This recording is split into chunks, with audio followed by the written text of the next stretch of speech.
শয়তানের ঘিরে ধরাটা আমি নিজে থেকে ফিল করেছি তিন রকম।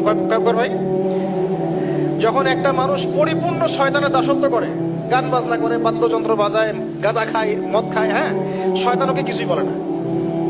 বিশ্বাস করেন, শয়তানকে কিছু বলে না। ওকে শয়তান খুব একটা, ওকে নিয়ে শয়তানের পেরেশানি নাই খুব একটা। এবার এই ধরনের ব্যক্তিরা যখন তওবা করে ইসলামের দিকে আসতে শুরু করে, এসে নামাজি হয়, রোজা রাখে, দান সদকা করে, দিনের এলেম অর্জনের চেষ্টা করে, শয়তানের সমস্ত শক্তি দিয়ে এর উপর আক্রমণ করা শুরু করে। আবার এই ব্যক্তি যদি মেহনত করতে করতে করতে করতে আরো বড় মাকামে পৌঁছে যায়, তখন এই ব্যক্তিকে দেখে শয়তান দূরে পালিয়ে যাবে। ঠিক এই ব্যক্তির মাকাম হচ্ছে উমর রাদিয়াল্লাহু আনহু মাকাম। তাকে দেখে শয়তান পালাতো কেন? কারণ তিনি এই মুজাহাদা করতে করতে করতে করতে ইমানের এমন বুলন্দ স্তর অর্জন করেছেন যে ওকে দেখলে শয়তান পালিয়ে যাবে। তা আমাদের টার্গেট এখন ওইখানে যাওয়া। আল্লাহ পাক তৌফিক দান করুন। তাহলে এই যে প্রাথমিক ফ্যান্টাসি বাদ দিয়ে আপাতত আমাদের কাজ হচ্ছে 5 ওয়াক্ত নামাজ পড়া। কেন করবো প্রশ্ন করার দরকার আছে? উত্তর হচ্ছে আল্লাহ বলেছেন তাই, ব্যাস। 2 নম্বর কাজ হচ্ছে দ্বীনি ইলম অর্জন করা। দ্বীনি ইলম অর্জনের কোনো বিকল্প নাই। আর ইলম অর্জন 2 মাস 3 মাস 1 বছর এগুলো করলে হবে না ভাই।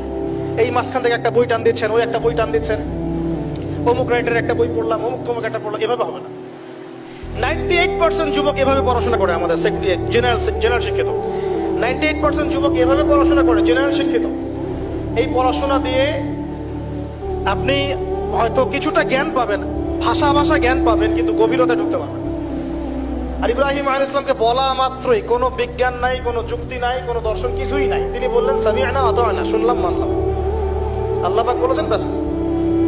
ইয ক্বালা লাহু রাব্বুহু আসলিম, আল্লাহ পাক বলেছেন, যখনই আল্লাহ পাক তাকে আত্মসমর্পণ করতে বলেছেন, তিনি বলেছেন আসলামতু লিরাব্বিল আলামিন, আমি জগৎ সমূহের রবের কাছে আত্মসমর্পণ। সন্তানকে রেখে আসো ওই যে জনমানব শূন্য জায়গায়, কাবা ঘরের ওখানে। কোনো মানুষ আছে? কোনো প্রাণী আছে? পানিও নাই, খাবারও নাই, কিছুই নাই।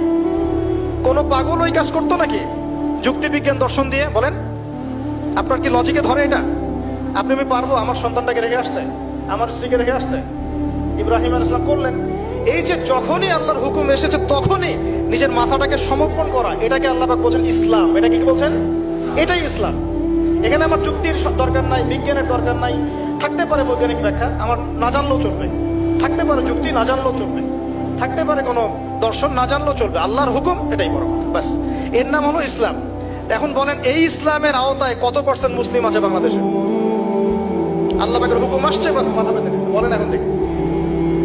তো এই যে আমরা বলি 90% মুসলিমের দেশ, একটা ডাহা মিথ্যা কথা।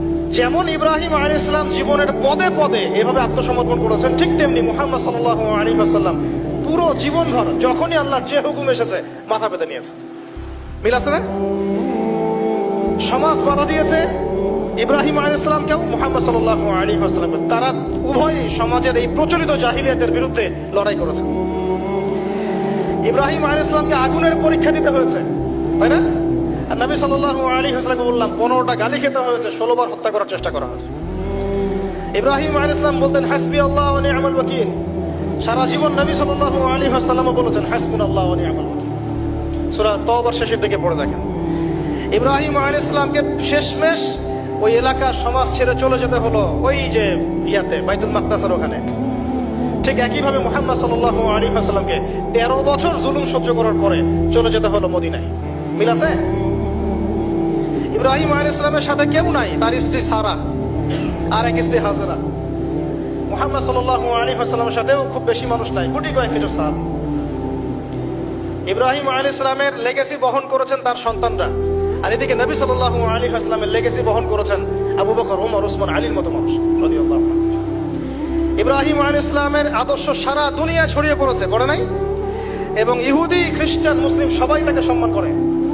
ঠিক মুহাম্মদ সাল্লাল্লাহু আলাইহি ওয়াসাল্লামের আদর্শ, তার দ্বীন দেখেন আজকে সারা বিশ্বের আনাচে কানাচে ছড়িয়ে গেছে। সবাই ইসলামকে স্বীকার তো করে, যেটা আল্লাহর পক্ষ থেকে আসছে।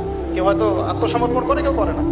সারা দুনিয়ায় সাইবেরিয়ার সেই ঠান্ডায় গেলে আপনি মুসলিম পাবেন, চীনে গেলে মুসলিম পাবেন, রাশিয়ায় গেলে মুসলিম পাবেন। শুধু আরবে সীমাবদ্ধ নাই, সারা দুনিয়ায় ছড়িয়ে গেছে। ইব্রাহিম আলাইহিস সালামকে পরীক্ষার পর পরীক্ষা দিতে হয়েছে। একই পরীক্ষা নবী সাল্লাল্লাহু আলাইহি সাল্লামকে বদরে, উহুদে, খন্দকে, খায়বারে সব জায়গায় দিতে হয়েছে।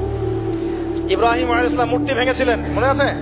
ঠিক একই কাজ নবী সাল্লাল্লাহু আলাইহি ওয়াসাল্লাম মক্কা বিজয়ের দিন করেছেন।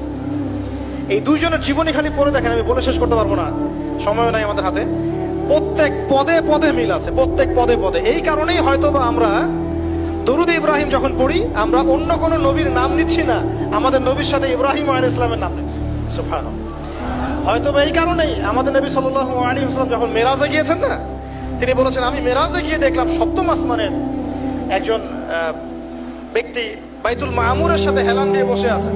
আমি বললাম, উনি কে?